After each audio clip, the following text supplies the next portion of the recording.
ફાકી જે છોકરાઓ માની લઈએ આપણે કે કોઈ 20 વર્ષની ઉંમરથી ફાકી ચાલુ કરી, તો એ 20 વર્ષથી ફાકી ચાલુ કરી, એ ફાકીને ચાલુ રાખી, તો એની જિંદગીમાં એમને મોઢાનું, અન્નળીનું, જઠરનું અથવા તો સ્વાદુપિંડનું આ કેન્સર 100% થાય. 100%.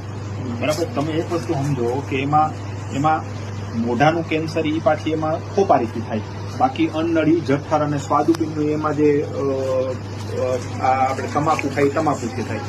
હવે તમે 20 વર્ષની ઉંમરથી ફાકી ચાલુ કરી અને માનીએ કે 50 વર્ષની ઉંમરથી થઈ જાય, 30 વર્ષ તમે ફાકી ખાધી, 30 વર્ષ તમે એક એવું પદાર્થ તમારા મોઢામાં, તમારા શરીરમાં ગયો કે જે કેન્સરનું 100% કારણ છે જ તે. એટલે આ જરાય બીવડાવવાના શબ્દ નથી. આ હકીકત છે કે જે માણસ, જે છોકરાએ 20 વર્ષની ઉંમરથી ફાકી ચાલુ કરી એની જિંદગીમાં એને આ જે કીધા ને કેન્સર થાય. હવે તમે 20 વર્ષની ઉંમરથી ફાકી ખાવ છો, હાલો માની લઈએ આપણે કે 5 ફાકી ખાઈ, હાલો 20 અટાણે આ રજનીગંધા જે આવે છે એ તમે એમાં તમાકુ વાપરો તો 20 રૂપિયાનો માવો થાય. 5 ફાકી એટલે કાયમના 100 રૂપિયા જોઈએ. કાયમના 100 રૂપિયા આવે ક્યાંથી તો પેલી વાત ખબર નથી પડતી. બરાબર છે.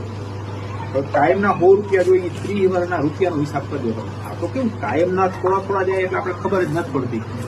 બાકી એ ખર્ચોય બહુ મોટો હોય છે. જે માવો ખાય એમાં જે હોપારી હોય, હોપારીથી જે મોઢું બંધ થઈ જાય, એનો કોઈ પાકો ઈલાજ નથી. આ કેન્સર બધા મોઢાનું કેન્સર વહેલાસર ખબર પડી જાય, પણ અન્નળી ને જઠર ને સ્વાદુપિંડના કેન્સર એવા છે કે તો મોડા ખબર પડે.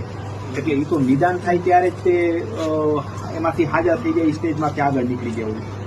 એટલે અને બાકી કેવું ફાકી ખાઈને પછી જ્યાં ત્યાં થૂકતા હોય, એના હિસાબે કોકનું બગાડીએ, એના હિસાબે આપણું ઘર બગાડીએ, એના હિસાબે માથું પૂરવાનું થતું. એટલે ફાકી છોકરાઓએ બંધ કરવી જોઈએ.